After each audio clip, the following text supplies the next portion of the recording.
Même si sa diffusion a été de courte durée, la franchise V a marqué le monde de la science-fiction à jamais. Mais comment ça se termine? Si vous n'avez pas tout bien suivi ou si votre mémoire vous met au défi, on vous raconte la fin de la série.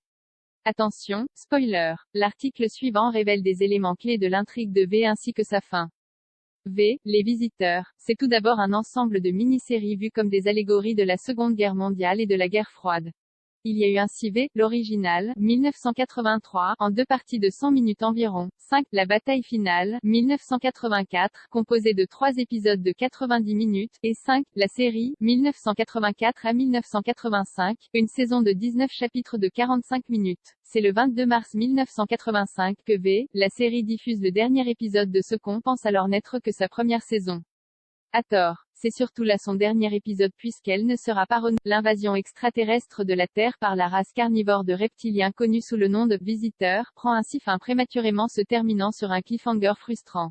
On vous rappelle comment. La paix en vue alors que James Judson Scott et ses troupes dominent la résistance. Philippe Frank Ashmore ordonne aux visiteurs de cesser toutes les hostilités et de retourner au vaisseau mère. La résistance découvre alors que les envahisseurs ont conclu un cessez-le-feu mondial et que la majorité d'entre eux se retirent de la Terre. Via Elizabeth, Jennifer Cook, on apprend que leur chef est en route pour la Terre afin de négocier la paix et qu'il a demandé à cette dernière et à la résistance de se rendre au vaisseau mère.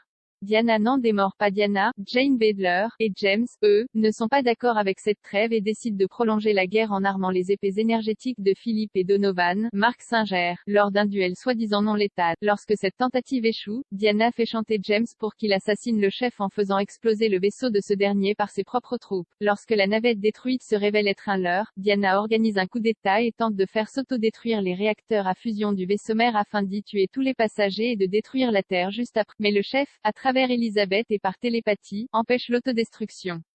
La fin qu'on ne connaîtra pas lorsque le chef, qu'on ne voit jamais, arrive sur Terre. Diana et James sont capturés.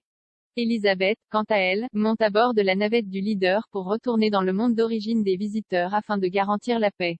L'épisode, et la série, se termine là sur un cliffhanger. Kyle, Jeff Yeager, est caché dans le vaisseau dans lequel Elizabeth et le chef voyagent, une navette qui contient également à son bord un cadeau de départ de Diana. En effet, sur Terre, cette dernière révèle qu'elle a posé une bombe dans l'appareil. Explosera-t-elle ou pas? Ça, hélas, on ne le saura pas. Plusieurs possibilités. Bien que le show ait été annulé en mars 1985, les décors de la production sont restés entreposés pendant un certain temps alors que des discussions avaient lieu pour donner une vraie conclusion à la saga.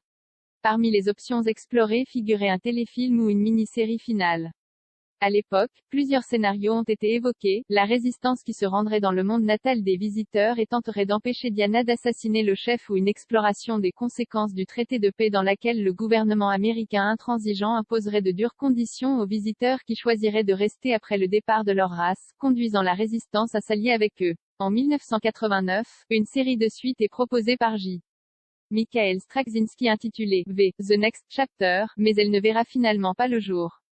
Un reboot, avec Elizabeth Mitchell et Morena Baccarin, sera, quant à lui, diffusé en 2009 sur ABC avant que la chaîne n'annule la série au bout de 2 saisons.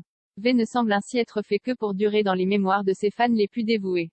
Tueur en série numéro 139 Friday 04 février 2011.